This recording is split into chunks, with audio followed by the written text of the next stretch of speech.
Hello students, let's start with the first lecture of linear programming problem।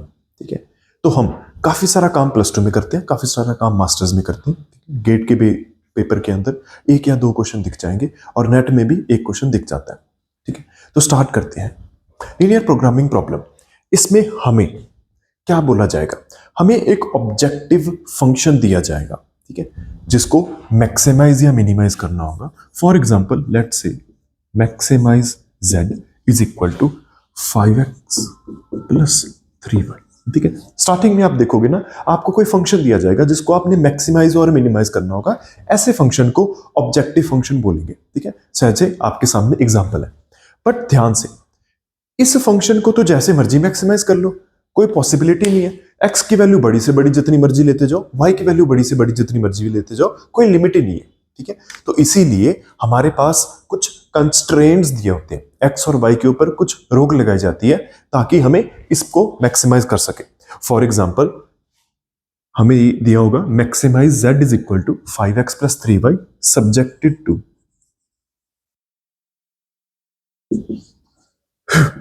3x plus 2y less than equal to 10, 5x plus 8y is less than equal to 40।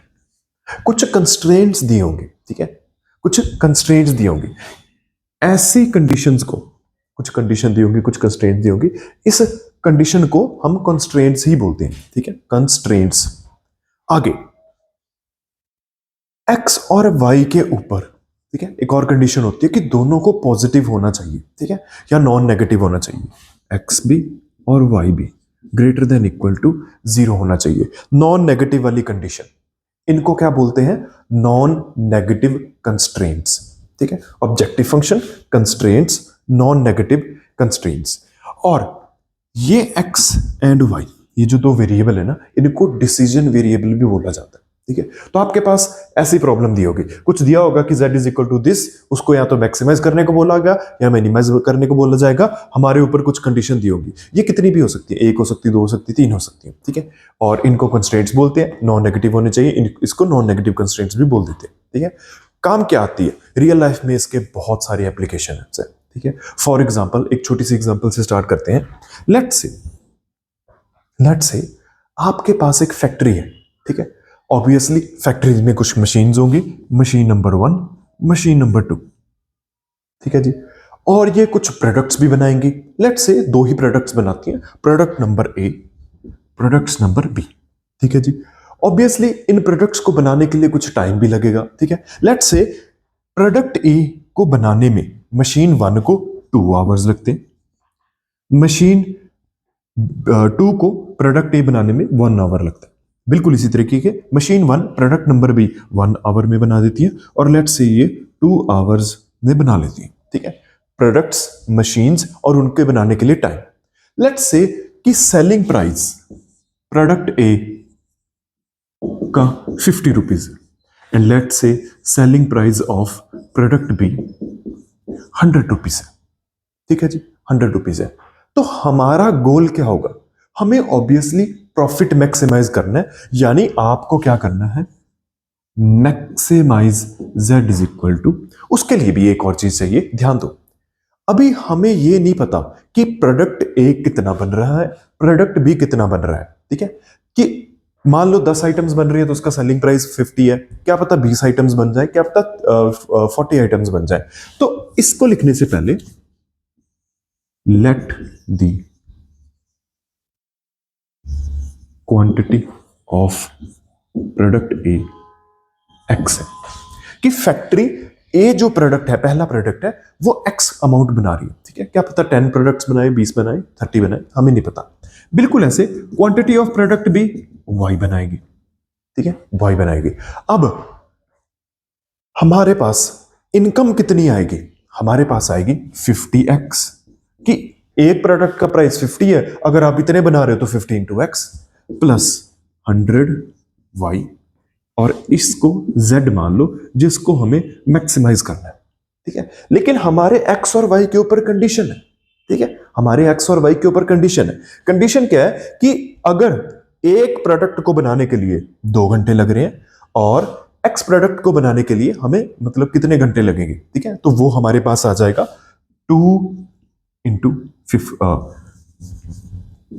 Into x. बिल्कुल इसी तरीके से अगर आपके पास 1 घंटा लगता है machine 1 को वाई प्रोडक्ट बनाने बी प्रोडक्ट बनाने के लिए, तो टोटल अगर अपने पास वाई प्रोडक्ट्स बन रहे हैं तो कितना टाइम लगेगा, हमारे पास आएगा 1 इंटू वाई।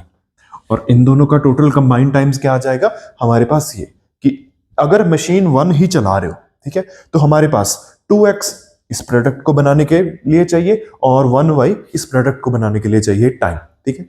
ऑब्वियसली दिन में 24 घंटे ही होते हैं, उनमें भी रात को थोड़ी मशीन चलती है, तो हमें पता नहीं है मशीन कितना चलेगी। लेट्स से एक फैक्ट्री है, मशीन 1 24 घंटे तो नहीं चल सकती, लेट्स से ये 12 घंटे चलती है, तो हमें इसको लेस देन इक्वल टू 12 बन जाएगा, ठीक है, लेस देन इक्वल टू 12। दूसरी कंडीशन क्या आएगी हमारे पास, 1x plus 2y less than equal to, हमें नहीं पता, वो फैक्ट्री के ऊपर डिपेंड करेगा कि दूसरी मशीन आप कितना टाइम चला सकते हो। लेट्स से हम 14 आवर्स तक मैक्स टू मैक्स मशीन चला सकते हैं, ठीक है, हर मशीन के ऊपर डिपेंड करेगा, कोई कितना टाइम चल सकती है, कोई कितना टाइम चल सकती है। ये हमारे पास जो इनकम आ रही है इसको मैक्सिमाइज करना है। ये हमारे पास कुछ कंस्ट्रेंट्स है कि आपको पहले प्रोडक्ट को बनाने के लिए अगर आपने एक्स क्वांटिटीज बना रही है इतना टाइम लगेगा, फिर दूसरे प्रोडक्ट को बनाने के लिए इतना टाइम लगेगा, और ये 12 घंटे से कम ही मशीन चलानी है। बिल्कुल ऐसे मशीन 2 आपने 14 घंटे से कम ही चलानी है, तो 1x प्लस 2y, ठीक है। ये हमारे पास एलपीपी प्रॉब्लम है, real life application. Obviously X and Y दोनों पॉजिटिव ही होंगे, ठीक है, कि प्रोडक्ट तो मतलब कुछ तो बन ही रहे हैं। जीरो हो सकते हैं कि आज ये बी प्रोडक्ट हमने कुछ भी नहीं बनाया, लेकिन मतलब 5 आइटम बनाई दिन में, 6 आइटम्स बनाई, लेकिन कुछ तो आएगा, ठीक है। तो ये है हमारे पास एक एलपीपी प्रॉब्लम, ऐसे तैयार होती है रियल लाइफ में। कुछ चीज को मैक्सिमाइज करना होगा, कुछ ना कुछ कंडीशन होगी, वो रियल लाइफ के ऊपर डिपेंड करेगा कि इस मशीन को कितना टाइम चला सकते हो, इस मशीन को कितना टाइम चला सकते हो, और फिर नॉन नेगेटिव कंडीशंस, ठीक है। तो शुरुआत करते हैं एलपीपी के क्वेश्चन से, ठीक है, एलपीपी के क्वेश्चन से। सबसे पहले हम 2 वेरिएबल में बात करने वाले हैं, जो +1 +2 में करते थे। 2 वेरिएबल में इनको सॉल्व करने के मोटे मोटे 2 तरीके होते हैं, दोनों ग्राफिकली ही आते हैं, ठीक है। पहला तरीका है कॉर्नर पॉइंट मेथड, ठीक है। फर्स्ट तरीका है corner point method. Second method है आइसोप्रोफिट मेथड, ठीक है। 2 मेथड से बेसिकली सॉल्व करेंगे, ठीक है। बात हम कर रहे हैं 2 वेरिएबल की, isoprofit method, corner point method, ठीक है। इन मेथड को समझने से पहले कुछ टर्म्स हैं जो आप नोट कर लो तो बेटर रहेगा। तो कोई भी अगर हमारे पास एलपीपी गिवन हो तो कुछ टर्म्स, पहली टर्म्स कि हम सॉल्यूशन किसको बोलते हैं, हम सॉल्यूशन किसको बोलते हैं, कोई भी ऐसी x और y की वैल्यू 2 वेरिएबल में ना, अगर 3 वेरिएबल होते तो कोई भी x, x1 x2 x3 value, ठीक है। तो कोई भी वैल्यूज जितने भी वेरिएबल है जो दोनों कंस्ट्रेंट को सेटिस्फाई करें उसको हम ये सोल्यूशन मानते हैं, ठीक है। तो इसको आपने लिखना अपनी लैंग्वेज में भी लिख सकते हो, या फिर आप ऐसे भी लिख सकते हो कि those x and y which satisfies the given constraint is called solution, ठीक है, is called solution, ठीक है। सेकंड चीज feasible solution, feasible solution ऐसे सॉल्यूशन जो ना तो कंस्ट्रेंट को सेटिस्फाई करे, ठीक है, बल्कि कंस्ट्रेंट को भी सेटिस्फाई करे, नॉन नेगेटिव कंडीशन को भी सेटिस्फाई करे, ठीक है। मतलब दो solution which not only satisfies the constraints but also the non negative मतलब कंस्ट्रेंट्स। तो इसको भी सेटिस्फाई करना चाहिए, इसको भी सेटिस्फाई करना चाहिए, ठीक है। ऐसा लिखना, अगर सिंपलर टर्म में लिखना, those values of X and Y which satisfies the constraints as well as non negative constraints, कि नॉन नेगेटिव भी हो इनको भी सेटिस्फाई करे, तो उसको फीजिबल सॉल्यूशन बोलते हैं, ठीक है, फीजिबल सॉल्यूशन बोलते हैं। और थर्ड टर्म है हमारे पास ऑप्टिमल फीजिबल सॉल्यूशन। तो ये कौन होते हैं जी, ऐसे फिजिबल सॉल्यूशन जो अपनी गिवन ऑब्जेक्टिव फंक्शन को ऑप्टिमाइज कर दे, ठीक है, मतलब तो ऐसे एक्स और वाई की वैल्यू जो इसको भी सेटिस्फाई करे, इसको भी सेटिस्फाई करे, और ये जो आपको ऑब्जेक्टिव दिया था ना कि इसको मैक्सिमाइज करो, उसको भी मैक्सिमाइज कर दे, सब कुछ ही सेटिस्फाई कर दे जो गिवन प्रॉब्लम है, उसको हम ऑप्टिमल फिजिबल सॉल्यूशन बोलेंगे, ठीक है, ठीक है जी। फॉर एग्जांपल इसको भी मैक्सिमाइज कर दे, हमारे पास इनको भी सेटिस्फाई करे और नॉन नेगेटिव भी हो। याद रखना ऑप्टिमाइज करें, ठीक है, मिनिमाइज दिया हो तो मिनिमाइज कर दे, मैक्सिमाइज दिया हो तो मैक्सिमाइज कर दे, ठीक है, कोई बड़ी बात नहीं। तो ऐसे लिखना है तो आप लिख सकते हो, ठीक है, अगर अपनी लैंग्वेज में लिख लो तो बिल्कुल सही है, ठीक है। Those feasible solution which optimise the, those feasible solution which optimise the given objective function, ठीक है। तो सॉल्यूशन कौन से होते हैं जो इन दोनों को सेटिस्फाई करे, अगर तीसरी दी हो तो वो भी। फिजिबल सॉल्यूशन कौन से होते हैं, इनको तो सेटिस्फाई करे करे, इसको भी सेटिस्फाई करे, नॉन नेगेटिव भी हो। और ऑप्टिमल फिजिबल क्या हो, इसको मैक्सिमाइज या मिनिमाइज जो भी अपने को ऑप्टिमाइज करने के लिए बोला हो उसको भी ऑप्टिमाइज कर दे, ठीक है। तो ये मेन मोटी 3 टर्म्स होती है, ठीक है। एक फोर्थ टर्म्स भी होती है जो अभी तो समझ नहीं आएगी, लेकिन जैसे जैसे हम करते जाएंगे वैसे बिल्कुल समझ आ जाएगी। फॉर एग्जाम्पल, ठीक है, हमारे पास फिजिबल सॉल्यूशन के बाद बेसिक फिजिबल सॉल्यूशन, ठीक है। ये कौन से सॉल्यूशन होते हैं यार, ये ना वो सॉल्यूशन होते हैं जैसे हम सिंप्लेक्स मेथड लगाएंगे, ग्राफिकल मेथड लगाएंगे, तो आपके पास ना कुछ गिनने से पॉइंट्स आ जाएंगे, ठीक है, जिनमें से ही ऑप्टिमल सॉल्यूशन निकल के आएगा, उनको बेसिक फिजिबल सॉल्यूशन बोलते हैं, ठीक है। कोई बात नहीं, अभी जैसे जैसे मेथड्स करेंगे ना वैसे वैसे आपको ये समझ आता जाएगा, ठीक है, ठीक है। ऐसे सॉल्यूशन जो ऑप्टिमाइज कर सकते हैं, ठीक है, उनको ऑप्टिमाइज ऐसे लिख सकते हो, ठीक है, उनको बेसिक फिजिबल सॉल्यूशन बोलते हैं। तो ठीक है, शुरुआत करते हैं, ठीक है, शुरुआत करते हैं एक क्वेश्चन से जिसके आपको क्लैरिटी है, ठीक है। आसान से क्वेश्चन से शुरू करते हैं। 2 वेरिएबल में काम आसान ही है, हम +1 +2 में करते ही, ठीक है। तो हमारे पास क्या करना होता है, फॉर एग्जाम्पल हमें दिया जाए मैक्सिमाइज करो जी z को जो इक्वल है 30x + 20y में, और लेट से 2x + y is less than equal to 2, x + 2y is less than equal to let say 4, ठीक है, और आपको x and y are greater than equal to 0। इससे आपको ये सारी टर्म समझ आ जाएंगी, ठीक है। तो हमारे पास ये गिवन एलपीपी है, इसको सॉल्व कैसे करते हैं, ठीक है। तो बेस्ट तरीका 2 वेरिएबल में ग्राफिकल ही होता है, ठीक है, ग्राफिकल ही होता है। जैसे कि मान लो इसके बारे में बात करते हैं, 2x + y is less than equal to 2। इसको नहीं, हम पहले स्ट्रेट लाइन को ड्रॉ करते हैं, ठीक है। हमें क्या ड्रॉ करना है, 2x + y is equal to 2। सबसे पहले y की वैल्यू 0 डालो, हमारे पास पॉइंट आ जाएगा 1,0। फिर x की वैल्यू 0 डालो, हमारे पास पॉइंट्स आ जाएगा 0,2, ठीक है। इन दोनों को ज्वाइन करने वाली, थोड़ी सी अच्छी बनाते हैं, इन दोनों को ज्वाइन करने वाली स्ट्रेट लाइन को हम बोलेंगे 2x + 0,2। बिल्कुल इसी तरीके से इसको भी ड्रॉ करते हैं। हमारे पास, ठीक है जी, एक पॉइंट आ जाएगा 4,0 जब y को 0 डालोगे, और एक पॉइंट अपने पास आ जाएगा ये, ठीक है। ये लाइन है x + 2y is less than equal to 4 is equal to 4 less than equal to. अब हमें देखना है इनमें से शेडेड एरिया कौन सा है, तो इसको कैसे निकालते हैं, ठीक है। इक्वल टू वाली लाइन तो हमें बनानी आती है, पहले हम मतलब x को 0 डालते हैं, y का पॉइंट देख लेते हैं, y को 0 डालते हैं, x का पॉइंट देख लेते हैं, और दोनों को ज्वाइन कर लेते हैं। अब देखो, सबसे पहले ये वाला एरिया देखो, इस क्वेश्चन में देखो, या तो ये लाइन से इधर वाले एरिया की बात हो रही है, या फिर लाइन से इधर वाले एरिया की बात हो रही है, ठीक है। तो हमारे पास कौन सा सच होगा, तो उसको जानने के लिए कुछ नहीं करना होता, ओरिजिन डालो, क्या इसको सेटिस्फाई कर रहा है, बिल्कुल सेटिस्फाई कर रहा है, x की वैल्यू 0, y की वैल्यू 0 डालो, तो ऑब्वियसली ये वाला एरिया है,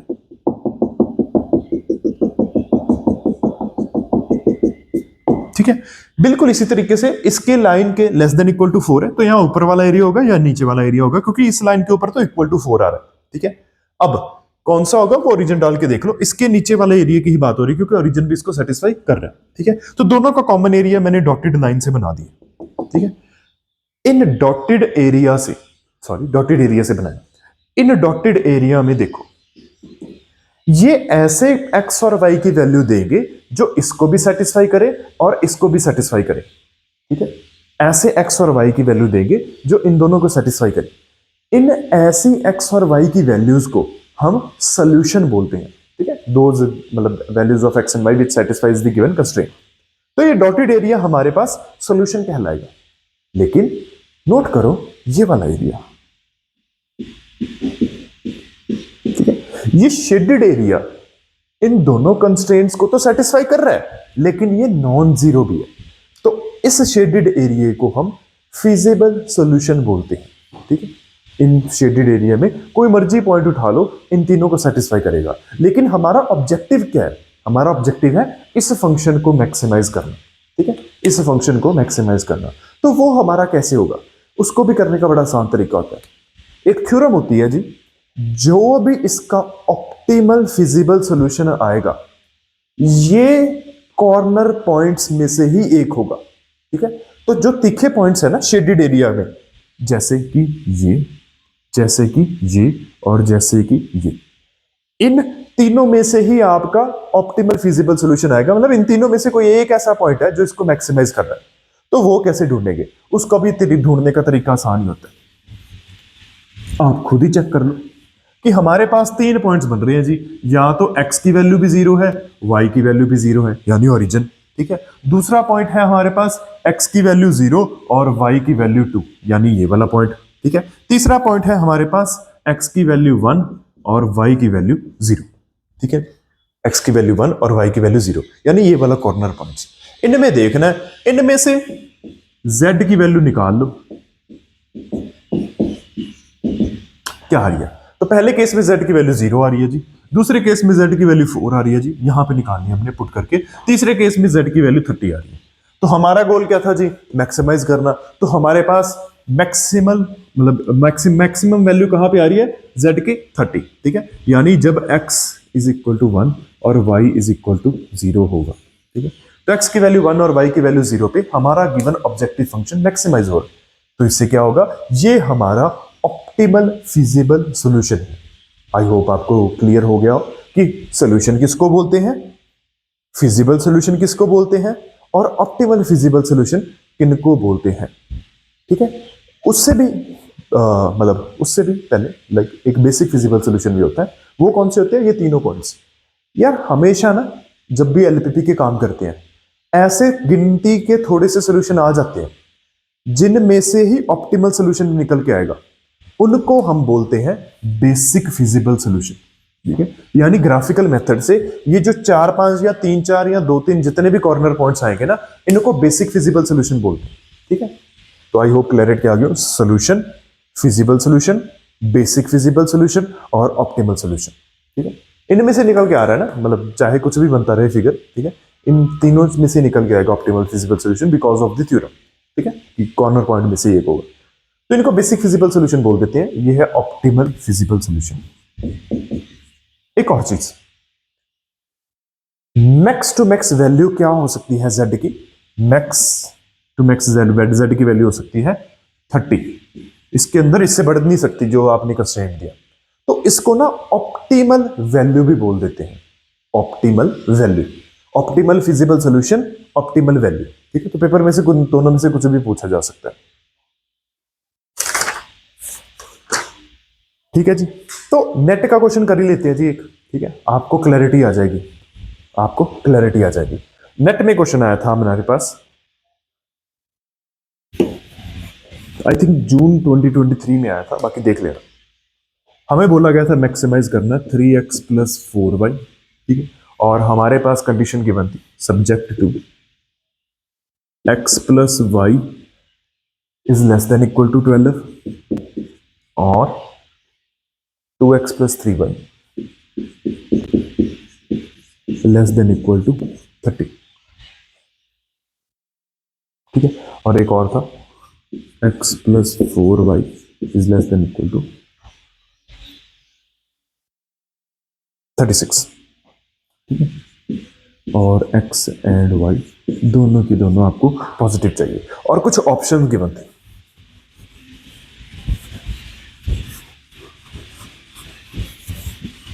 ठीक है। ए ऑप्शन थी x is equal to 6, y is equal to 6।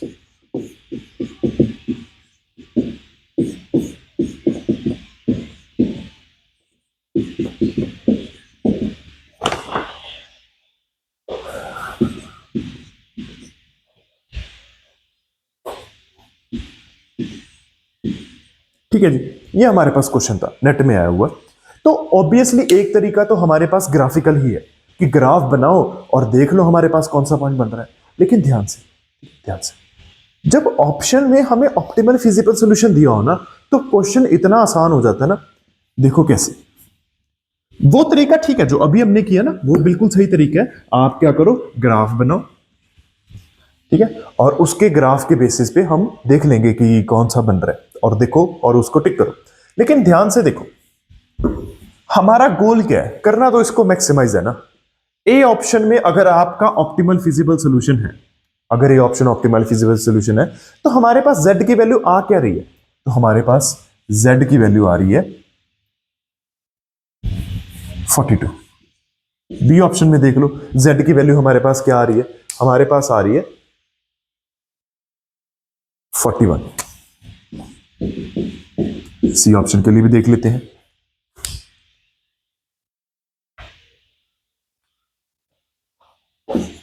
ही आ रही है। और डी ऑप्शन में भी देख लेते हैं z की वैल्यू क्या आ रही है। हमारे पास आ रही है 12 प्लस 32 यानी 44। ठीक है, तो सबसे बड़ी वैल्यू तो इसी के लिए ही आ रही है ना, डी ऑप्शन के लिए।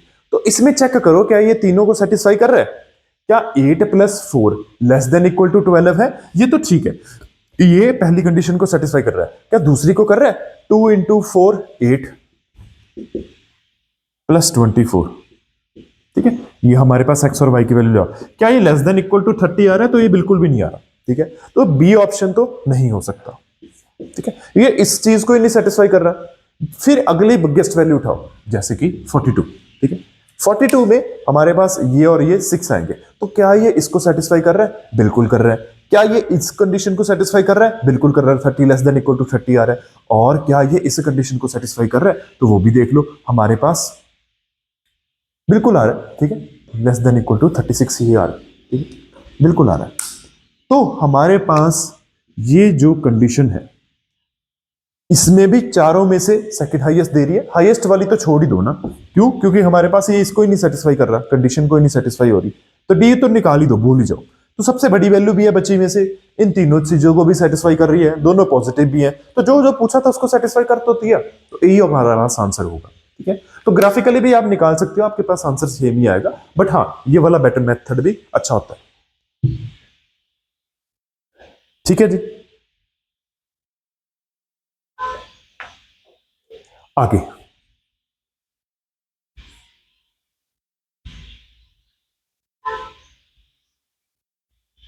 आगे एक और क्वेश्चन करते हैं।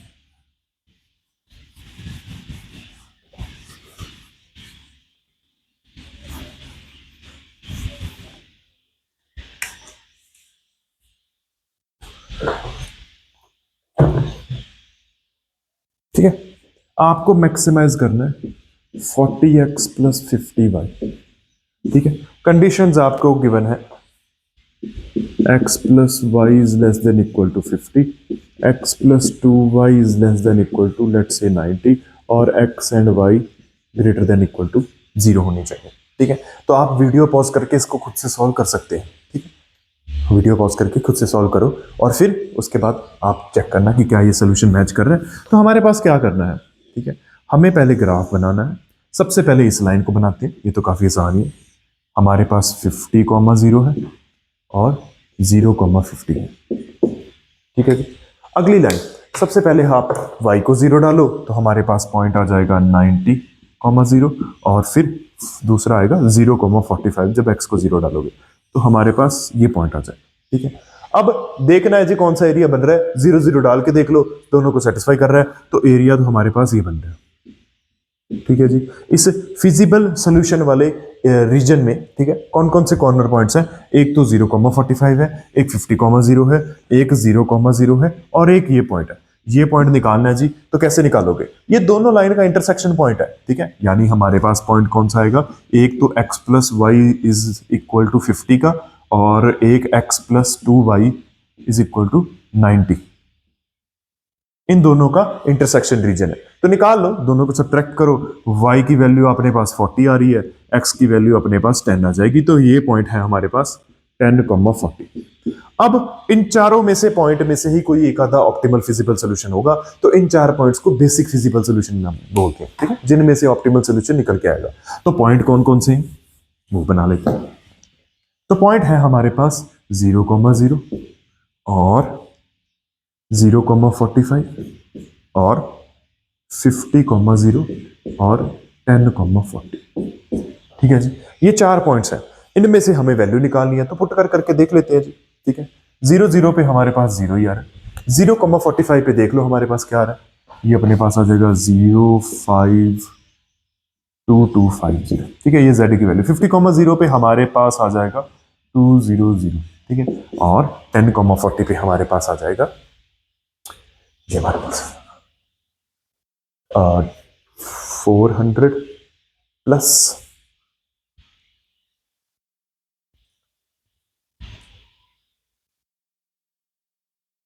ठीक है, 400 प्लस 2000 2400। ठीक है जी, तो सबसे बड़ी वैल्यू कौन सी आ रही है हमारे पास? 10,40 पे आ रही है, तो ये है हमारे पास ऑप्टिमल वैल्यू, और ये है हमारे पास ऑप्टिमल फिजिबल सॉल्यूशन। ठीक है जी, ऑप्टिमल फिजिबल सॉल्यूशन। एक दो प्रॉपर्टी है जी, वो लिख ही लो तो अच्छे ही होगा। पहली प्रॉपर्टी लिख लो कि जो भी फिजिबल रीजन आएगा ना, हमेशा कन्वेक्स सेट होगा, हमेशा कन्वेक्स सेट होगा। ठीक है, मतलब इसमें से कोई भी दो लाइन पॉइंट उठाओ, line joining any two points, ठीक है, हमेशा सेट के अंदर होगी। ठीक है, ये आपको पता ही है, आप रियल में डेफिनेशन करते हो। ठीक है, तो ये कन्वेक्स सेट आएगा, पहली प्रॉपर्टी। दूसरी प्रॉपर्टी ये है कि जो ऑप्टिमल फिजिबल सॉल्यूशन आता है ना, वो हमारे पास कॉर्नर पॉइंट्स पे आएगा, जैसे ये चार थे। ठीक है, तो लिख लो property number 1, feasible region is always convex. ठीक है, सेकेंड प्रॉपर्टी क्या है? LPP will always optimize at corner point of feasible region. दो प्रॉपर्टीज। लेकिन मेरे को इंटरेस्ट है यहां पे दूसरे मेथड में, आइसोप्रोफिट मेथड।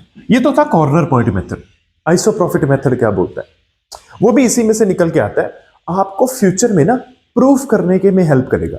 वो कैसे, वो आपको लेटर बताते हैं। पहले आइसोप्रोफिट मेथड देखो कि ये जो हमारे पास 40x प्लस 50y है ना, जिसको मैक्सिमाइज करना है ना, 40x प्लस 50y, इसको ना जो मर्जी वैल्यू दे दो। ठीक है, फॉर एग्जाम्पल मैं ना कुछ अच्छी सी वैल्यू दे रहा हूं, जैसे 20 पे बात बन जाएगी। ठीक है, 20 पे तो बात नहीं बनेगी, इनका एलसीएम लेते हैं, 200 सही है। ठीक है, अभी समझ आ जाएगा, मेरे को लाइन ड्रॉ करनी है। कोई अपने मर्जी से रैंडम वैल्यू दे सकते हो।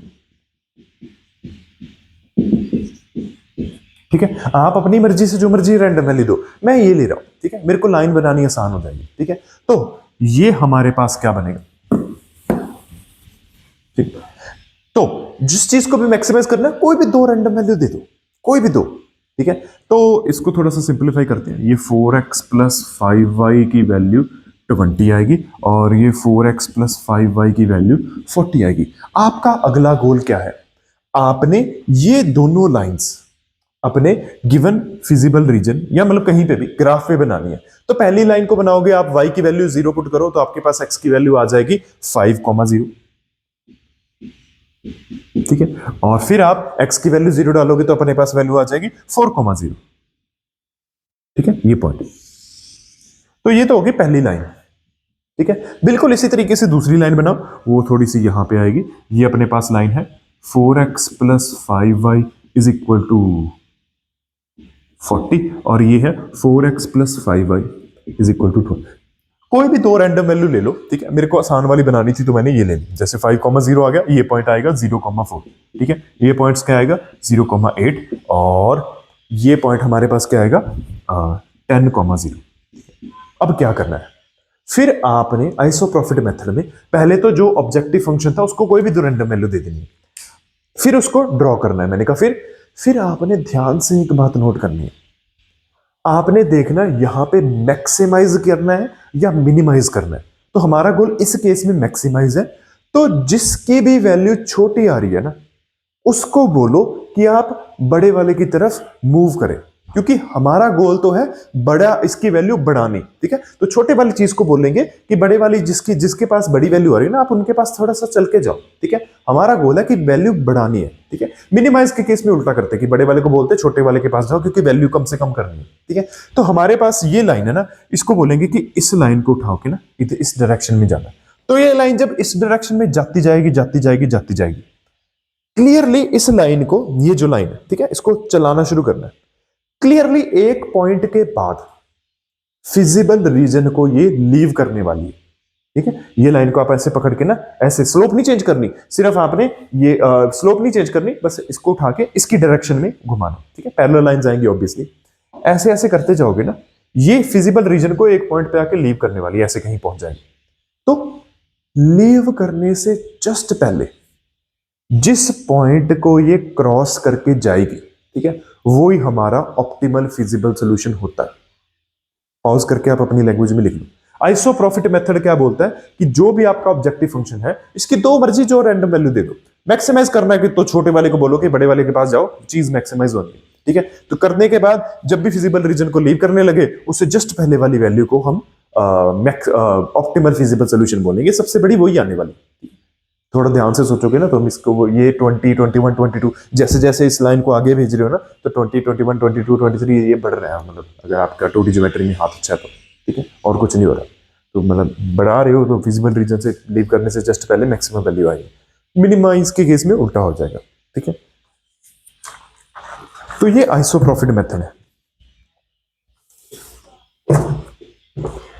ठीक है। ये काम कहां पे आता है वो देखो, ये काम कहां पे आता है वो देखो, ये प्रूफ करने में आएगा, हेल्प करेगा। फॉर एग्जाम्पल मैं यहां पे ना, ठीक है, आप वीडियो पॉज करके 1 मिनट के लिए देख लेना। अब देखो, नोट कर लेना ये क्वेश्चन। अब देखो ध्यान से, अब ये रीजन कौन सा आएगा? लाइन तो वही है, दोनों की दोनों सेम लाइन ही है, ठीक है, तो मैं छेड़ूंगा नहीं। रीजन अब नोट करना, ये आएगा, ठीक है। या इनके नीचे होगा रीजन या इनके ऊपर होगा, ठीक है, वो आप डाल के देख लेना ओरिजिन। अब इन कंडीशन को मतलब आपने मैक्सिमाइज ये ढूंढ लिया ना, तो आपको लगेगा कि सर आंसर तो कॉर्नर पॉइंट में से ही आना है, तो इनमें से ही एक आधी वैल्यू आएगी। मैंने कहा नहीं, आपको लगेगा इनमें से ही एक आधी वैल्यू आएगी, तो आप बोलोगे कि सर देख लेते हैं। कॉर्नर पॉइंट्स आए हैं हमारे 90,0 और फिर हमारे पास आया 10,40 और एंड में हमारे पास आया 0,50, ठीक है। ये हमारे पास बेसिक फिजिबल सॉल्यूशन हो सकता है। तो इसके ऊपर हमारे पास वैल्यू क्या आई 45,000, इसके ऊपर हमारे पास वैल्यल आई 400 प्लस 2400 और इसके ऊपर हमारे पास वैल्यू आ जाएगी 2500। ये थोड़ा सा ठीक है जी। ये अब आपको लग सकता है कि मिनिमाइज करना था ना, ये राजी मिनिमम वैल्यू, ओ सॉरी मैक्सिमाइज करना था ना, अब रियली सॉरी मैक्सिमाइज है ना, तो हमारे पास बड़ी से बड़ी वैल्यू तो यही आ रही है, रियली सॉरी, ठीक है। मैक्सिमाइज करना था, कॉर्नर पॉइंट में से एक आएगा, बड़ी से बड़ी वैल्यू ये आएगी, बट नहीं नहीं, थोड़ा सा ध्यान से, वो अनबाउंडेड रीजन है ये जो फिजिबल सॉल्यूशन वाला रीजन है ना, अनबाउंडेड रीजन है। तो पहले तो ये लिखो इसके नीचे, दिस प्रॉब्लम हैज, या सिर्फ यही लिखो अनबाउंडेड फिजिबल रीजन, लिखो अनबाउंडेड फिजिबल रीजन, ठीक है। उससे कोई दिक्कत नहीं होती, अनबाउंडेड है ना, ये देखो ये बड़ी बढ़ती जा रही है वैल्यू, पीछे पहले तो बाउंडेड था। आपको लग सकता है अनबाउंडेड के केस में कि देखो ये आ रही है बड़ी से बड़ी वैल्यू, लेकिन नहीं, आप ऐसा करो, x की वैल्यू 10,000 ले लो, y की वैल्यू 10,000 ही ले लो, चेक कर लो इसी रीजन के अंदर आ रहा है, चेक कर लो दोनों पॉजिटिव है, और ये जो z की वैल्यू है ना, ये इनसे बड़ी आ रही है, ठीक है, ये z की वैल्यू इनसे बड़ी आ रही है, तो इसका तो कोई अंत ही नहीं है, 20,000, 30,000, 40,000 जो मर्जी लेते रहो, ठीक है। तो अनबाउंडेड रीजन के केस में, अनबाउंडेड फिजिबल रीजन के केस में थोड़ा सा ध्यान से करना होता है, ठीक है, थोड़ा सा ध्यान से करना होता है। कॉर्नर पॉइंट्स पे चेक करने के बाद थोड़ा सा चेक कर लेना है कि हमारे पास ये प्रॉब्लम जो है ऑप्टिमाइज हो भी सकती है कि नहीं भी हो सकती। जैसे इस केस में लिख लो, this problem can never be optimized. कोई बता ही नहीं सकते ना एक्स एंड वाई के लिए, जिसके लिए ये जेड की वैल्यू मैक्स आए, एक्स और वाई तो बढ़ते ही चले जाएंगे, रुकेंगे ही नहीं। ठीक है, तो this problem can not be optimised. ठीक है, इसको शॉर्ट फॉर्म में ये भी लिख देते हैं, अनबाउंडेड प्रॉब्लम। ठीक है, अनबाउंडेड प्रॉब्लम। तो तीन चीजें कही हैं, unbounded feasible region, this problem can not be optimised, और अनबाउंडेड प्रॉब्लम। ठीक है, अनबाउंडेड प्रॉब्लम मतलब जो प्रॉब्लम ऑप्टिमाइज नहीं हो सकती। ठीक है, जो प्रॉब्लम ऑप्टिमाइज नहीं हो सकती। लेकिन इसकी श्योरिटी कैसे मिलेगी? पेपर में तो हमने ये सीखा कि कॉर्नर पॉइंट्स पे चेक करो, सबसे बड़ी वाली वैल्यू वो देगी। उस चीज की श्योरिटी आइसोप्रॉफिट मेथड देगा। आइसोप्रॉफिट मेथड देगा। वो कैसे? आप ना वही काम करो, ये वाला काम, इसी छोटी लाइन को, इसकी दो मर्जी रैंडम वैल्यू दो, हमने 200 दी थी और 400 दी थी। ठीक है, तो ये हमारे पास ये दो लाइन निकल के आएंगी। आपने क्या करना है कि छोटे वाली लाइन को बोलना है बड़े वाली की डायरेक्शन में मूव करे, और देखना कि ये कभी रीजन को एग्जिट ही नहीं कर पाएगी। आइसोप्रॉफिट मेथड ने बोला था ना, रीजन, फिजिबल रीजन को एग्जिट करने से जस्ट पहले, जिस पॉइंट पे आपकी वैल्यू, लास्ट पॉइंट पे जो वैल्यू आएगी एग्जिट करने से जस्ट पहले, जो एक्स एंड वाई की वैल्यू आएगी, वही ऑप्टिमल फिजिबल सॉल्यूशन होगा ना। इस केस में तो ऑप्टिमल फिजिबल सॉल्यूशन आ ही नहीं रहा। ठीक है, एग्जिट ही नहीं कर रहा रीजन में। ठीक है, तो तीन चीजें। ठीक है, एक तो प्रूफ कैसे करते हैं, वो आइसोप्रॉफिट ही करके देगा। जब ऐसा सीन हो जाए ना कि दो मर्जी रैंडम वैल्यू दी है और छोटे वाली लाइन को बोलेंगे बड़े वाले की तरफ चले, और वो रीजन को लीव ही नहीं कर रही, तो समझ लेना this problem can never be optimised. ठीक है, या फिर इसको ही बोल देते हैं unbounded feasible region, oh sorry, unbounded problem. Unbounded problem, this problem can not be optimised, और अनबाउंडेड प्रॉब्लम एक ही चीज है। वो ऐसा होता है जब ऑप्टिमाइज कर ही नहीं सकते, जो मर्जी बड़ी वैल्यू ले। लेकिन एक वार्निंग है, ऐसा ना हो कि आपको जब भी दिखे कि रीजन अनबाउंडेड है, आप चुप करके बोल दो कि sir this problem can never be optimised. ठीक है, ये नहीं बोलना। अनबाउंडेड रीजन, फिजिबल रीजन हो, फिर भी प्रॉब्लम को ऑप्टिमाइज किया जा सकता है। ठीक है, फिर भी प्रॉब्लम को ऑप्टिमाइज किया जा सकता है। ठीक है, तो फिजिबल रीजन का अनबाउंडेड होना ये नहीं बोलेगा कि आपकी प्रॉब्लम अनऑप्टिमाइजेबल है, वो जरूरी नहीं होता। एग्जांपल देखो, इसी पे ही कर लेते हैं, मिनिमाइज जेड कर लो। ठीक है, मिनिमाइज जेड कर लो, थोड़ा सा सुंदर सा बनाते हैं, ज्यादा खोज हो जाता है। इसी में से ही देख लेते हैं। ठीक है, कहानी वही हो रही है। ठीक है, सबसे पहले ये लाइन ड्रॉ करो, हमारे पास 50,0, 0,50। फिर ये लाइन ड्रॉ करो तो हमारे पास 90,0 और 0,45। फिर देखो रीजन कौन सा है, चेक करना, ये आ जाएगा। तो फिजिबल रीजन इस केस में भी, फिजिबल रीजन इस केस में भी हमारे पास अनबाउंडेड है। तो पहले तो ये लिख ही लो, अनबाउंडेड फिजिबल रीजन, कि फिजिबल रीजन जो है ना, जो इन दोनों को, इन तीनों चीजों को सेटिस्फाई करे, कंस्ट्रेंट को भी और पॉजिटिव भी हो, ये हमारा फिजिबल रीजन होता है। ये हमारा अनबाउंडेड ही है, कोई दिक्कत नहीं है इसमें। ठीक है, ओ सॉरी, अनबाउंडेड ही है, मतलब बाउंड नहीं है। लेकिन ये नहीं बोलना कि प्रॉब्लम इज अनबाउंडेड या फिर this problem can never be optimised. उसके लिए हमारे पास ये दोनों मेथड है। ठीक है, हमारे पास पहले कॉर्नर पॉइंट्स देखो। ठीक है, ये रहे 3 कॉर्नर पॉइंट्स, इन पे वैल्यू देखो। ठीक है, तो अब आप बोलोगे कि सर प्रॉब्लम क्या ऑप्टिमाइज हो चुकी है, कि हमारे पास सबसे कम से कम वैल्यू तो यही आ रही है कि x की वैल्यू 10 ले लो और y की वैल्यू आप 40 ले लो, तो ये फंक्शन कम से कम वैल्यू दे देगा। ठीक है, और ऑप्टिमल वैल्यू, ये अपने पास है ऑप्टिमल फिजिबल सॉल्यूशन, और अपने पास 2400 इज ऑप्टिमल वैल्यू। मैं कहूंगा बिल्कुल हो सकती है, गारंटी ये बंदा देगा। आपने क्या करना है, आपने सबसे पहले, ठीक है, सबसे पहले इसकी कोई भी रैंडम वैल्यू ढूंढ देनी है। तो आप ऐसा करो, 40x प्लस 50y की वैल्यू ले लो, पहले तो 200 ही ले लो। ठीक है, तो वो पुरानी लाइन ही ड्रॉ कर लेते हैं, यानी ये हमारे पास आ जाएगा 4x प्लस 5y की वैल्यू अपने पास 20। ठीक है, दूसरी ऐसा करते हैं, हम ले लेते हैं 2000 लेके देखते हैं। 40x प्लस 50y की वैल्यू आप ले लो 2000, ठीक है, यानी 4x प्लस 5y की वैल्यू 200 आई। ठीक है, मेरे को ना इस रीजन के अंदर ही लेनी है, तो फिर मैं इसलिए ऐसा काम कर रहा हूं। ठीक है, तो हमारे पास 2000 से भी काम नहीं बन रहा। ठीक है, थोड़ी सी और बढ़ा देते हैं, 20,000 ले सकते हैं। 20,000 से भी कुछ ज़्यादा बाहर हो गया। आप ऐसा करो, गिव मी 1 सेकेंड।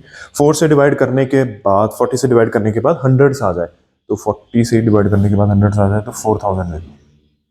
ठीक है, ऐसे ही मतलब आसान बनाने के लिए, समझाने के लिए। तो ये हमारे पास आ जाएगा 400। ठीक है, तो हमारे पास दो वैल्यूज आ जाएंगी। ये तो हमने बना ही ली थी। ठीक है, ये हमारे पास कौन सी लाइन आ रही है, जब आप x को y को 0 पुट करोगे तो हमारे पास आ जाएगा 5,0 और ये पॉइंट्स आ जाएगा 0,4। ठीक है, जब x की वैल्यू 0 पुट करोगे। लेकिन दूसरी लाइन पे क्या करोगे, आप x की वैल्यू 0 पुट करोगे और y की वैल्यू 0 पुट करोगे, तो हमारे पास लाइन कौन सी आएगी, हमारे पास लाइन आ जाएगी, पहले y को 0 पुट करो, हमारे पास आ जाएगा 100,0, और फिर दूसरी लाइन हमारे पॉइंट हमारे पास आएगा जब आप x को 0 पुट करोगे, तो ये हमारे पास आ जाएगा 80, 0,80।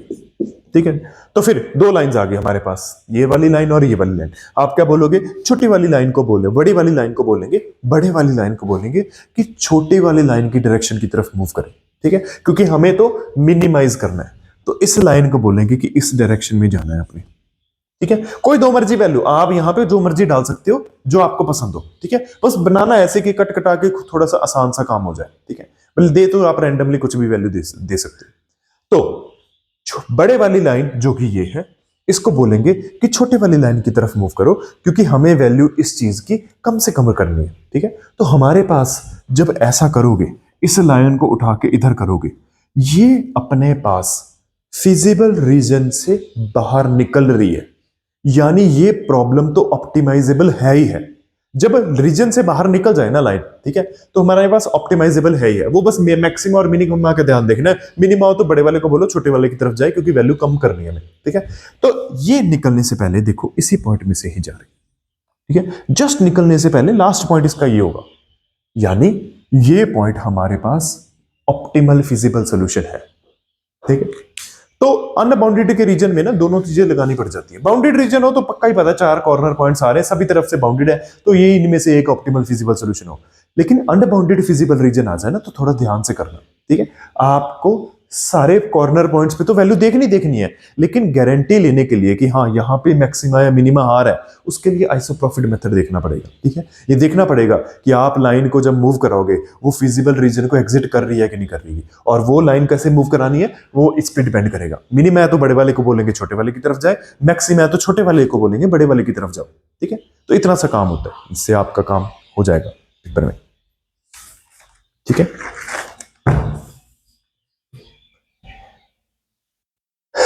ठीक है जी, आगे करते हैं।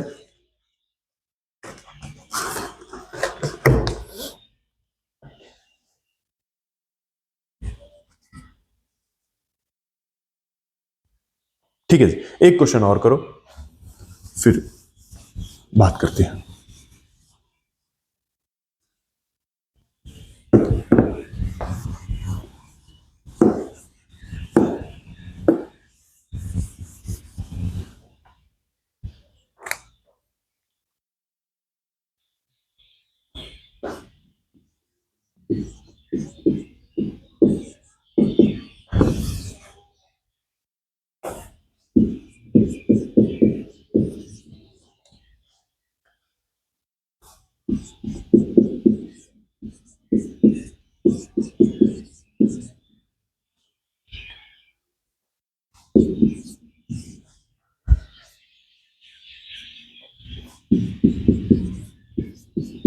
ठीक है, आप प्लीज वीडियो पॉज करो और इसका सोल्यूशन देखो।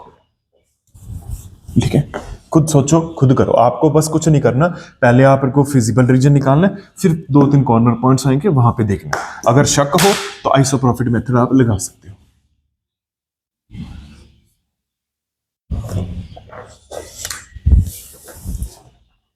ठीक है जी, तो हमारे पास रीजन कौन सा बनेगा, सबसे पहले आप इस लाइन को ड्रॉ करोगे, तो हमारे पास ये आ जाएगा 3,0 और 0,3। फिर आप इस वाली लाइन को ड्रॉ करोगे तो हमारे पास पॉइंट आ जाएगा ये। इन दोनों को कंबाइन करके देखो पॉइंट कौन सा आ रहा है, मेरे अकॉर्डिंग तो 3,3 आ रहा है ये। अब रीजन कौन सा है? रीजन क्या पता ये हो, क्या पता ये हो, क्या पता ये हो, क्या पता ये हो। तो क्या करना है, कोई भी एक रैंडम पॉइंट पुट कर लेना। ठीक है, सबसे पहले आप क्या करो, पुट करके देखो 1 0,1। ठीक है, ये वाला पॉइंट क्या ये दोनों को सेटिस्फाई कर रहा है? तो ये तो ठीक है, इसको तो सेटिस्फाई कर रहा है, लेकिन इसको नहीं कर रहा। तो और देख लो, यहां पे हम 3,1 पुट करके देखे तो इसको भी सेटिस्फाई कर रहा है, और सॉरी, अरे 1,3 यहाँ पे पॉइंट होगा। ठीक है, 0,3 1,3 यहाँ पे होगा। तो इसको सर चेक करो, ये इसको भी सेटिस्फाई कर रहा है, इसको भी सेटिस्फाई कर रहा है, यानी ये रीजन तो ऐसा आ गया। अब रीजन तो ऑब्वियसली अनबाउंडेड ही है। ठीक है, तो कॉर्नर पॉइंट्स देखो दो ही आ रहे हैं, एक हमारे पास आ रहा है 0,3। I am really sorry, point हमारे पास ये नहीं है, थोड़ा ध्यान से बनाना। जब y की वैल्यू 0 पुट करोगे तो ये 0,6 ठीक है, अब ठीक है, अब ठीक है, और 0,66,0। ठीक है, यहां पे पॉइंट हमने उठाया 1,6। ठीक है, ये इनको भी सेटिस्फाई करेगा, इनको भी सेटिस्फाई करेगा। ठीक है, ये ध्यान से लाइन बनाना। ठीक है जी, अब पॉइंट कौन से आए? एक तो हमारे पास आएगा 0,6 और एक हमारे पास आएगा 3,3। दो कॉर्नर पॉइंट्स आएंगे। इस पे ऊपर वैल्यू क्या आ रही है? इसके ऊपर वैल्यू आ रही है हमारे पास -24 और इसके ऊपर हमारे पास वैल्यू आ रही है -3। ठीक है जी, दो वैल्यूज आ रही है। अब ये चेक करना कि ये ऑप्टिमल है वैल्यू के नहीं, उसके लिए आइसोप्रोफिट लगाना पड़ेगा, क्योंकि फिजिबल रीजन अनबाउंडेड है। ठीक है, फिजिबल रीजन अनबाउंडेड है, तो उसके लिए क्या करेंगे हम 3x - 4y को एक बार 12 ले लेंगे, एक बार 24 ले लेंगे। ठीक है, और फिर हम लाइन ड्रॉ करेंगे। तो हमारे पास एक बार y की वैल्यू आप 0 ले लो। ठीक है, तो x की वैल्यू अपने पास आ जाएगी 4, तो कुछ यहां पे पॉइंट होगा।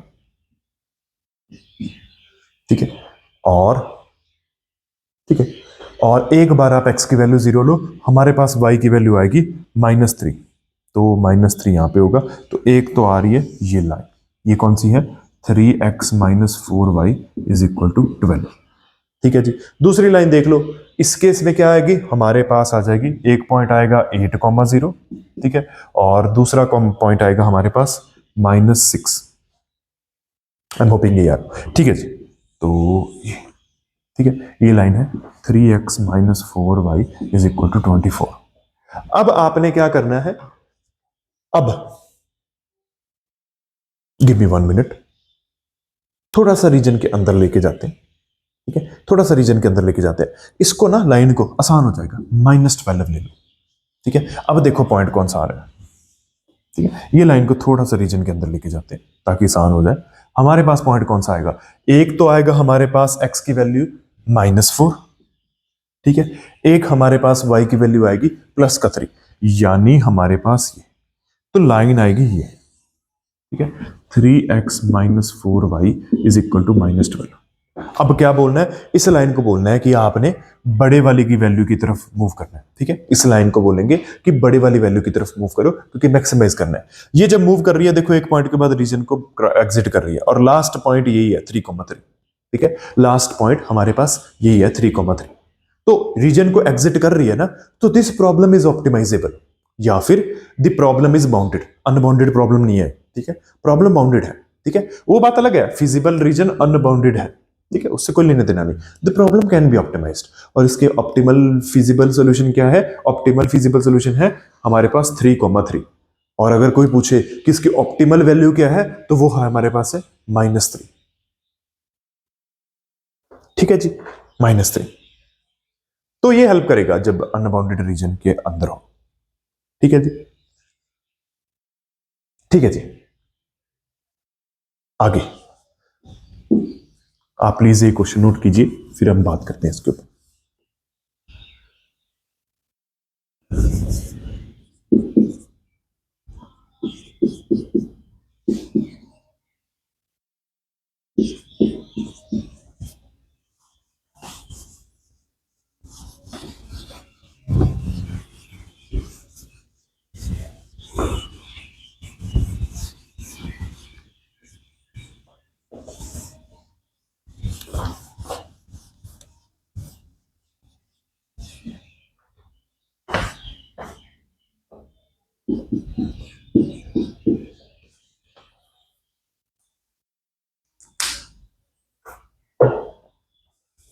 आप प्लीज पॉज करके इसको बनाओ।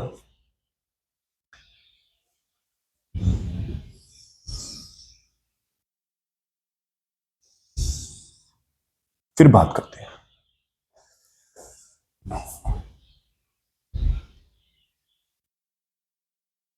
ठीक है, तो ये लाइन कौन सी होगी?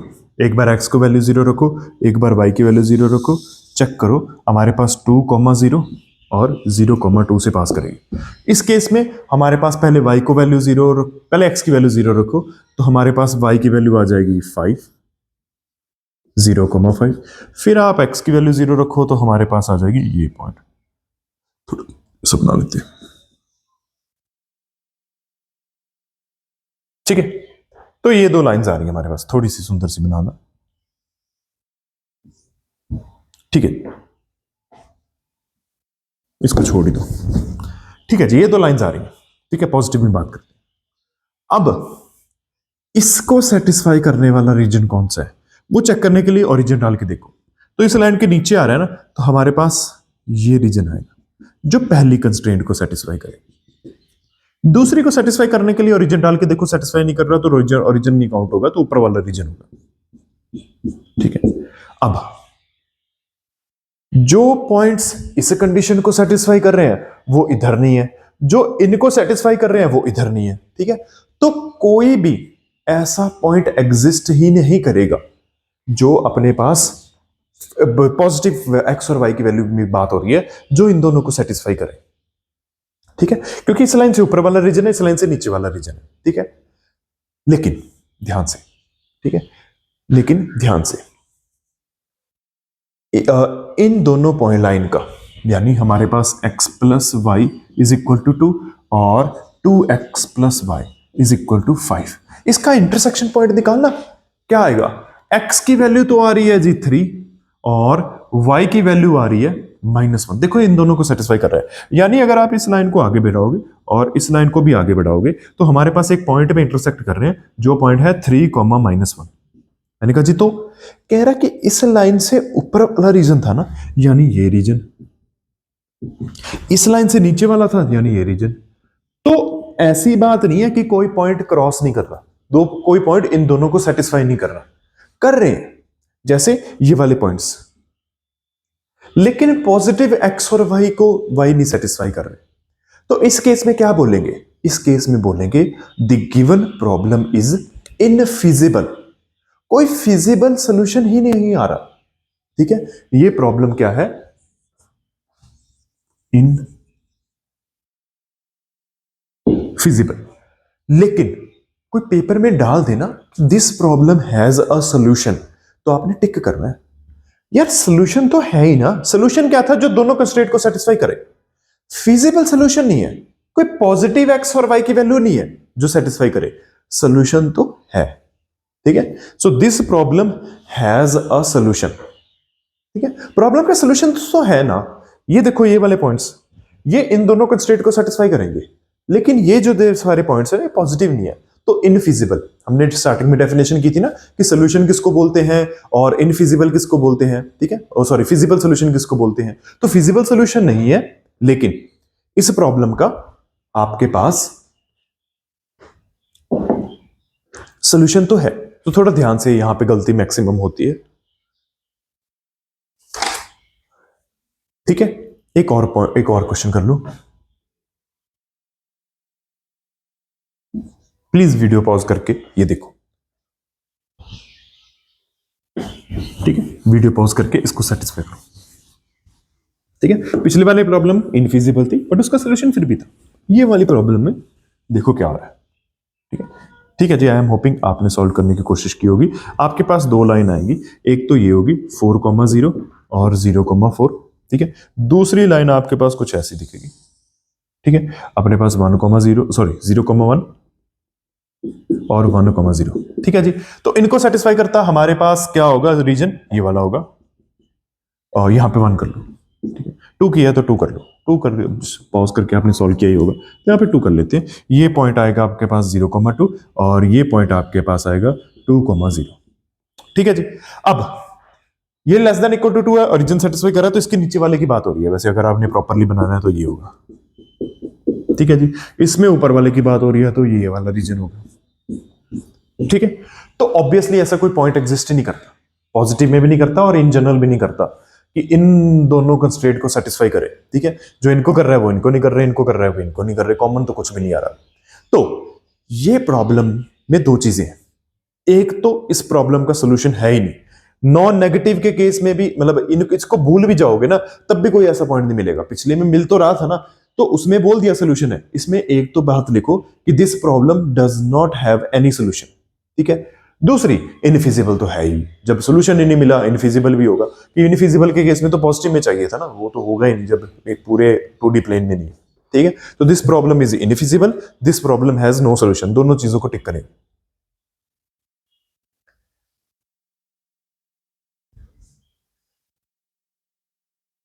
ठीक है जी। एक लास्ट क्वेश्चन इस टॉपिक में, लास्ट क्वेश्चन, ठीक है, लास्ट क्वेश्चन।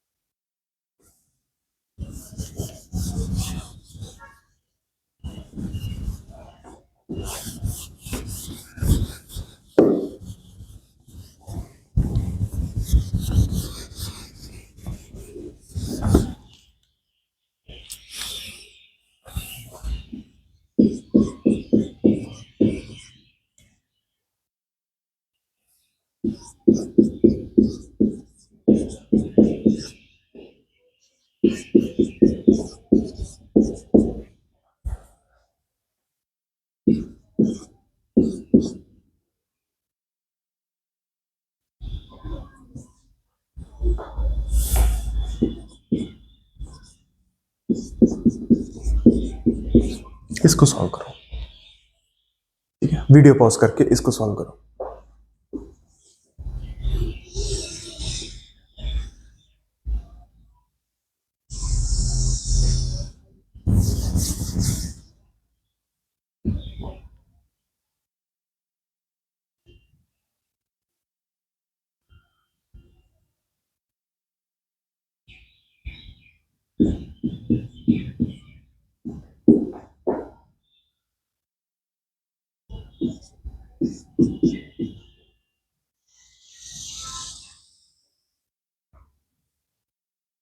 ये लाइन है x plus 2y is equal to 10, और ये लाइन कौन सी होगी?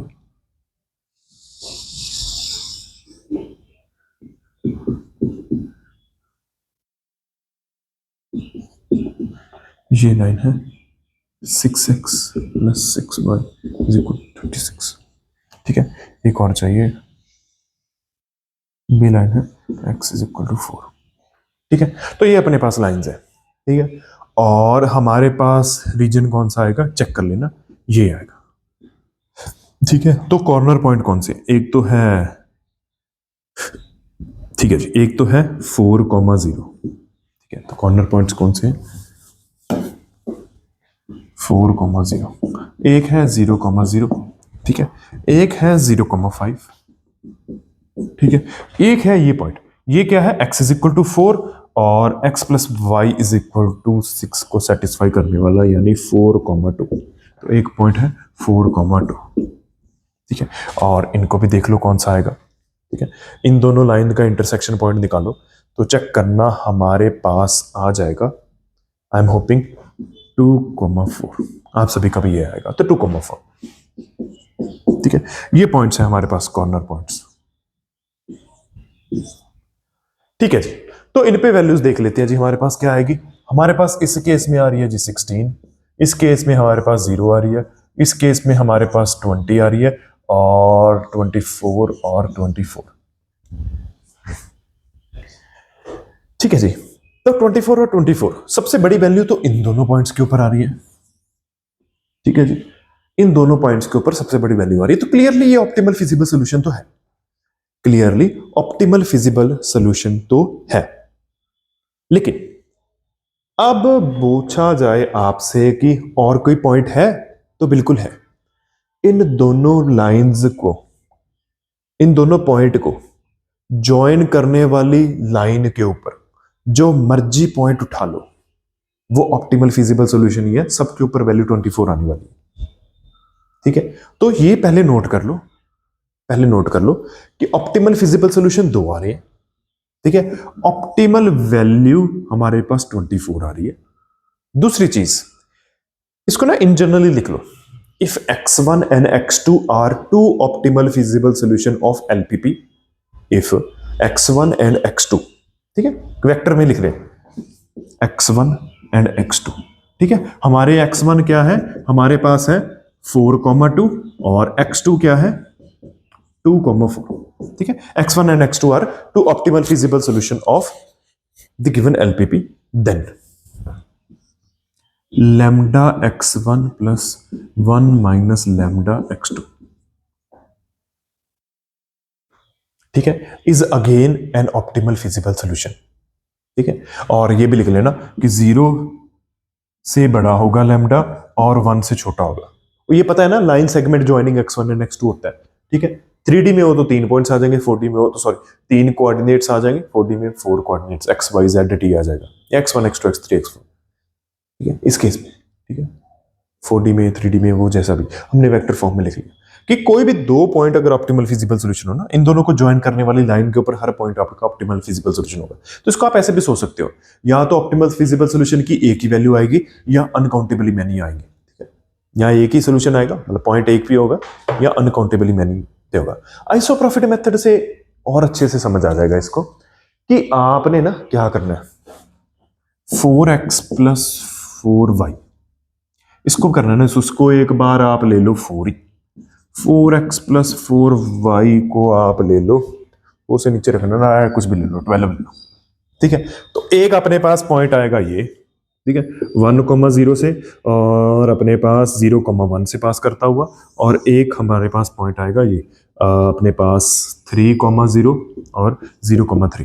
ठीक है, अब छोटे वाले को बोलेंगे जी बड़े वाले से क्रॉस पास जाओ। इस लाइन को जब आप पास करवाओगे ना, रीजन एग्जिट करने से जस्ट पहले, ठीक है, फिजिबल रीजन को एग्जिट कर रही है तो अपने पास सॉल्यूशन फिजिबल है, लेकिन एग्जिट करने से जस्ट पहले देखो ये सारे के सारे पॉइंट्स को, मतलब एग्जिट करने से जस्ट पहले इन सभी को कट कर रही है, मतलब इन सभी को सेटिस्फाई कर रही है लाइन। ठीक है, तो ये सारे के सारे ऑप्टिमल फिजिबल सॉल्यूशन ही आएंगे। ठीक है, जस्ट पहले वो पैरेलल आ गई ना ये चीज और इसके, इसलिए ऐसा काम हो रहा है।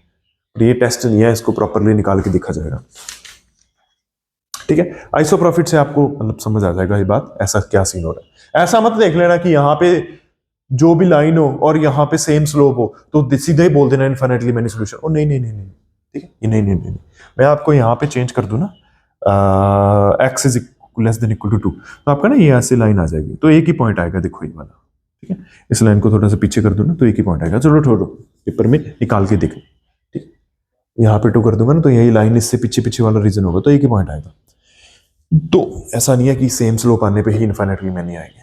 ठीक है जी, ठीक है, 2D में इतना ही काम है, आसान काम है जी सबसे। ठीक है, पेपर में करने वाला भी यही होता है। अगर 3 वेरिएबल वाला काम आ जाए ना तो 2-3 मेथड होते हैं जी, वैसे तो काफी सारे होते हैं। हमारे पास बेसिक वेरिएबल से करेंगे जो अभी हम करने वाले हैं, सिंप्लेक्स मेथड से करेंगे जो कल होगा, बाकी बिग एम भी होता है, 2 फेज मेथड भी होता है। वो पेपर में लगाने का कोई फायदा नहीं, आधा घंटा ले जाएगा और फिर भी गारंटी नहीं होती आंसर सही आने का। ठीक है, तो सबसे पहले मेथड है बेसिक वेरिएबल से कैसे करते हैं। ठीक है, बेसिक वेरिएबल से कैसे करते हैं तो वो देखो। ठीक है, 3 वेरिएबल पे काम सीखने जा रहे हैं। सिंप्लेक्स मेथड हम कल से स्टार्ट करेंगे।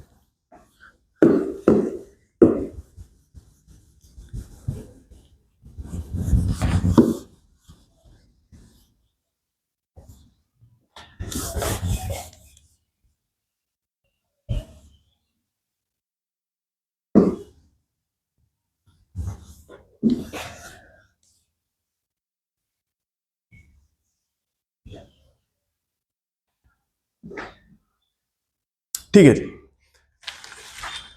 लेट्स से एक क्वेश्चन से स्टार्ट करते हैं, थोड़ा सा आसान सा क्वेश्चन लेंगे। हमारे पास बोला जाए कि मैक्सिमाइज करो z को, z की वैल्यू है x1 plus 2 x2 plus 3 x3। ठीक है जी, और आपको गिवन है x1 plus 2 x2 minus x3 is less than equal to 5, और 1 plus x2 plus x3 is less than equal to 8। ठीक है जी। और obviously x1 x2 x3 is greater than equal to 0। अब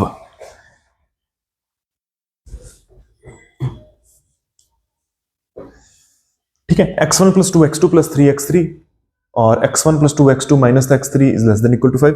2x1 plus x2 plus x3 is less than equal to 8। ठीक है जी। तो अब हमारे पास क्या करना है, स्टेप 1। ठीक है, बेसिक फिजिबल सॉल्यूशन कैलकुलेट करना है जी हमारा गोल। पहला स्टेप है कि बेसिक फिजिबल सॉल्यूशन देखो, उनमें वैल्यू पुट कर करके देख लेंगे कि ऑप्टिमल कौन सा है, जो सबसे बड़ा है वो ऑप्टिमल होगा। तो बेसिक फिजिबल सॉल्यूशन कैसे कैलकुलेट करेंगे, ठीक है, थोड़े से स्टेप वाइज करते हैं। पहला स्टेप देखो, ये लेस देन इक्वल टू 5 है ना, कि x ये जो भी क्वांटिटी है 5 से कम ही आनी चाहिए। इसका मतलब क्या हुआ, इसमें कुछ कमी है, जो 5 से छोटा रह रहा है, 5 से छोटी वैल्यू आ रही है, तो कुछ कमी है। पहले तो वो कमी दूर करो, कि आप बोलो x1 plus 2x2 minus x3 और प्लस x4, ये अपना इक्वल टू 5 होगा। बिल्कुल इसमें भी कमी दूर करो, 2x1 plus x2 plus x3 and कुछ x5 ऐड करो, ताकि ये 8 के इक्वल बन पाए। ये कमी दूर कर रहे हैं ना, ठीक है। कुछ स्लैकिंग था ये जो लेफ्ट हैंड साइड था, ठीक है। तो ये जो x4 एंड x5 है ना, ये जो कमी दूर कर रहे हैं, पहली बात तो ये पॉजिटिव होंगे, ठीक है। ये लिख लो यहाँ पे x4 और x5, आप नीचे लिखना ग्रेटर देन इक्वल टू 0, मेरे को जगह चाहिए, मैं इसलिए ऊपर लिख रहा हूं, ठीक है। कि x4 और x5 पॉजिटिव होंगे, पॉजिटिव चीजें ही ऐड करेंगे, ठीक है, तभी होगा। तो ये हमारे पास ऐसे मतलब कंडीशन बन के आ जाती है। ये x4 और x5 है ना, इनको बोलते हैं स्लैक वेरिएबल, ठीक है, जो कमी दूर कर रहे हैं, ठीक है। आगे ये ना साइड में लिख लो, या अभी लिख लो कि अगर आपके पास x1 plus 3x2 plus 5x3 अगर आपके पास ग्रेटर देन इक्वल टू 5 होता, अगर ऐसा दिया होता, तो अब पता क्या करना है, यहां पे प्लस x4 किया ना, इस केस में आपने पता क्या करना, x1 plus 3x2 plus 5x3 minus x4 is equal to 5। ये कुछ एक्स्ट्रा था ना, ठीक है, उसको कम करो ताकि इक्वल टू 5 आ सके, ठीक है। वो माइनस क्या करेंगे, x4, ठीक है, x4, ठीक है। अब x4 क्या होगा, कुछ पॉजिटिव ही माइनस करना पड़ेगा, तो ये पॉजिटिव ही आएगा, ठीक है। आगे ये कुछ फालतू था ना जिसको कम कर रहे हैं, ठीक है, कुछ सरप्लस था, फालतू में इंग्लिश में सरप्लस, एक्स्ट्रा को इंग्लिश में सरप्लस बोलते हैं, तो इसको क्या बोलेंगे, सरप्लस वेरिएबल, ठीक है। ये x4 क्या है,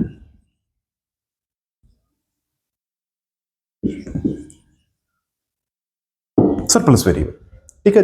वापस आते हैं,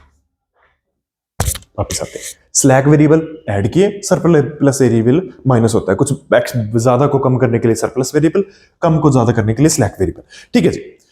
तो हमारे पास ये दो कंडीशन बन चुकी है जी, ठीक है जी। Step 2, step 2, find the basic solution. अभी बेसिक सोल्यूशन फाइंड करेंगे, वो कैसे करेंगे वो देखो।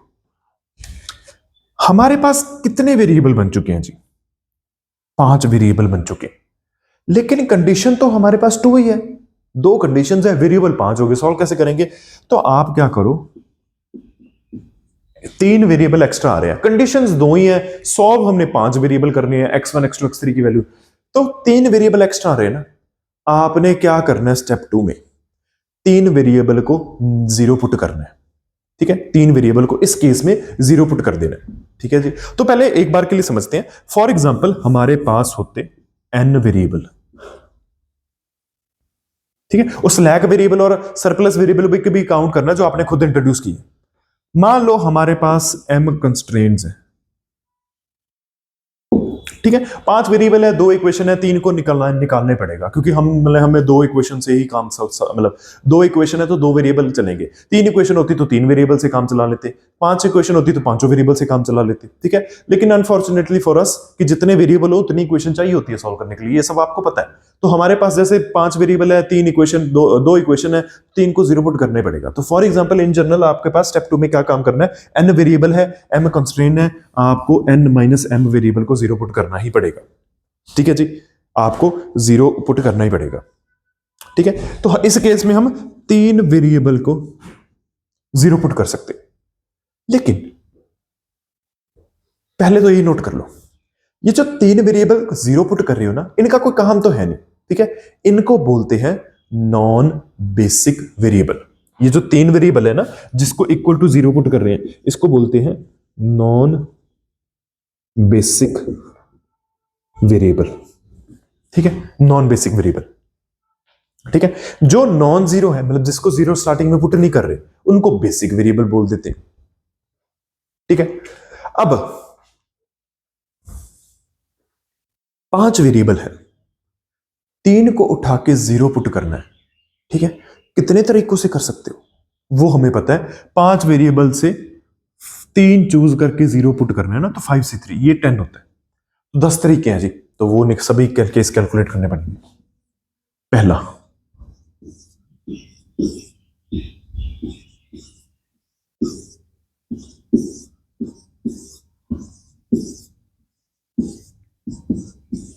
ठीक है जी, 10 तरीकों से। वो कैसे होगा वो देख लो।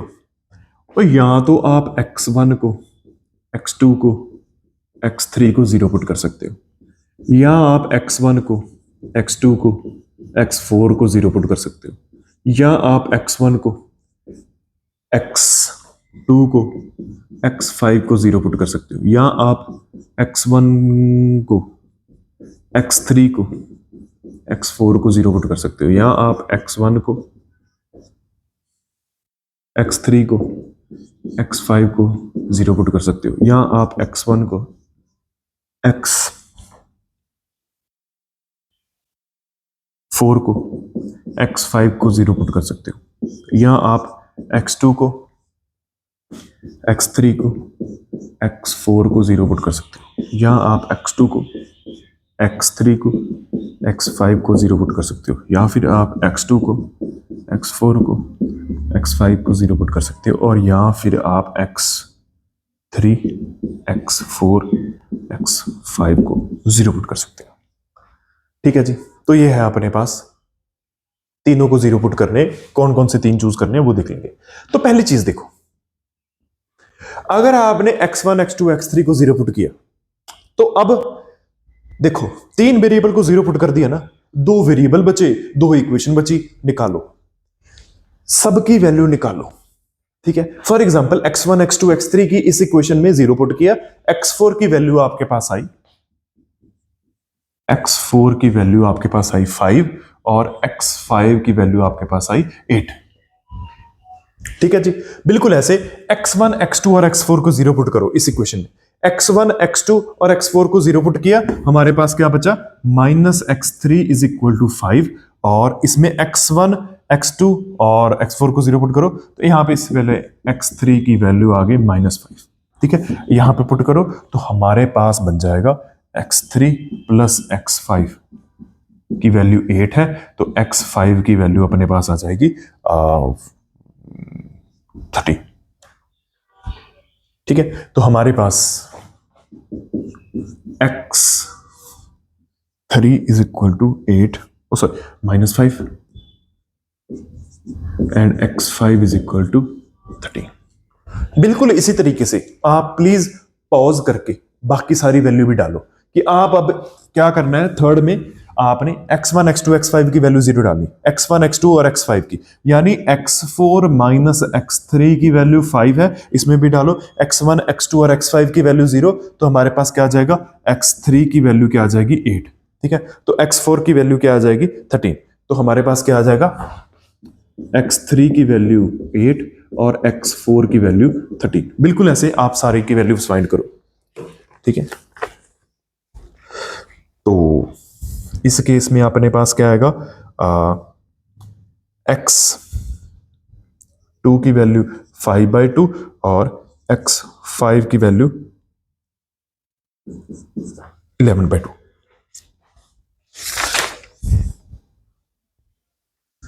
5/2 और चेक करना पड़ेगा, ठीक है। बाकी भी निकालो प्लीज।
ठीक है जी,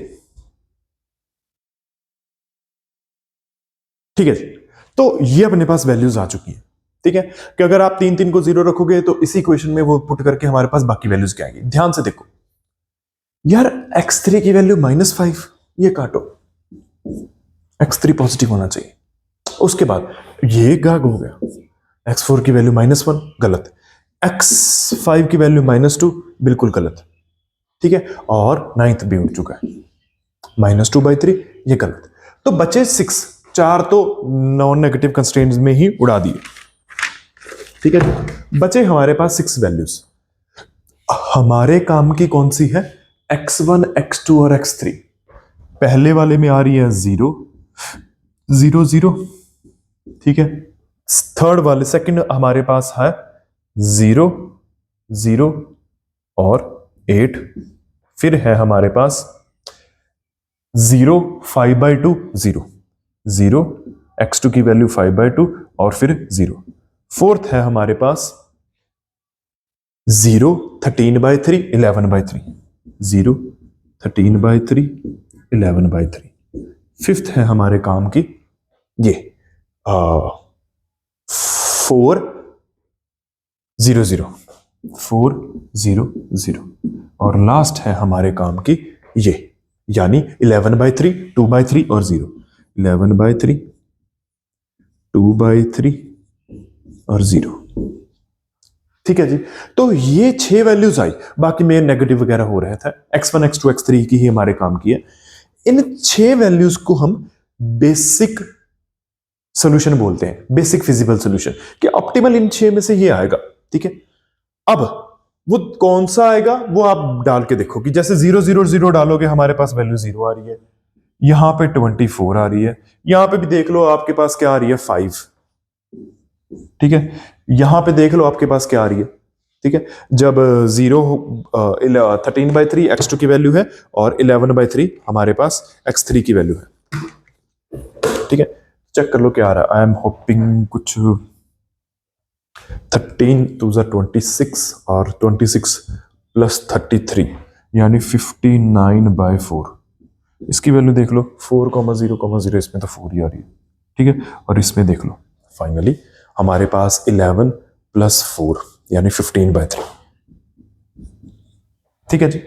अब हमारे पास ये 6 वैल्यूज पे हमने z की वैल्यू निकाल चुके हैं। अब इनमें से कौन सा होगा वो कैसे पता लगेगा, मैक्सिमाइज करना है जो सबसे बड़ी वैल्यू, ठीक है। तो हमारे पास ऑप्टिमल फिजिबल सॉल्यूशन क्या आएगा, x की वैल्यू 0, y x1 की वैल्यू 0, x2 की वैल्यू 0 और x3 की वैल्यू 8, ठीक है। हमारे पास ऑप्टिमल वैल्यू क्या आएगी 24, ठीक है। ऑप्टिमल सॉल्यूशन क्या आएगा, x1 = 0, x2 = 0 और x3 = 8। और हमारे पास ऑप्टिमम वैल्यू क्या आएगी, हमारे पास 24, ठीक है। तो 3 वेरिएबल में ये काम होता है, ठीक है। डिटो सेम ये काम, ठीक है। एक मेथड ये, दूसरा मेथड सिंपलेक्स है, उससे थोड़ा सा जल्दी आंसर आ जाएगा। ऑब्वियसली पेपर में ये सारा काम नहीं करना है, ठीक है। अब एक बार पेपर में ना सिर्फ इतनी ऑप्शन ही आ जाती है। इस कई बार ऑप्टिमल फिजिबल वैल्यू पूछ लेते हैं, कई बार ऑप्टिमल वैल्यू पूछ लेते हैं। और याद रखना, जब ऑप्टिमल फिजिबल सॉल्यूशन पूछा हो ना, ऑप्टिमल फिजिबल सॉल्यूशन पूछा हो, ध्यान से वो 4 ऑप्शन दी होंगी, x1 = 0, x2 = 0, x3 = 8।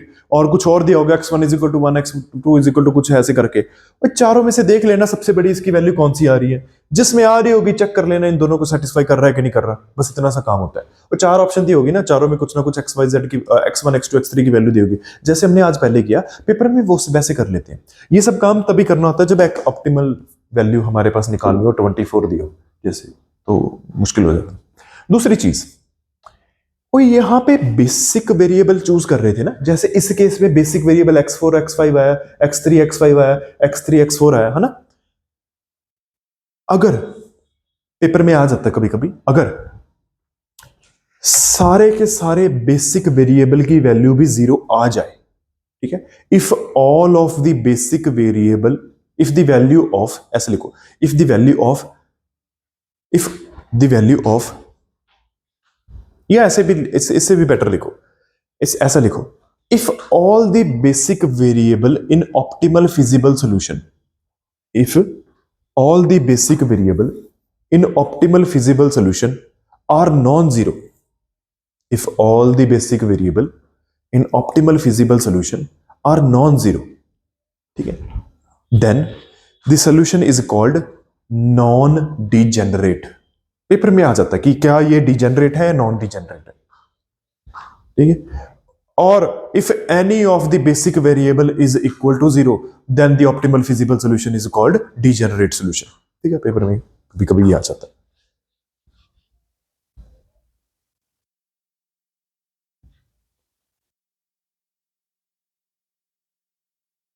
ठीक है जी, तो ये काम है अगर आपको मतलब 3 वेरिएबल दिया जाए। एक सेकंड मेथड भी होता है जिसको सिंपल एक्स मेथड बोलते हैं, वो हम कल के लेक्चर में करेंगे। आई होप आपको आज का लेक्चर अच्छा लगा हो। कोई भी डाउट हो please feel free to ask in your groups. Thank you.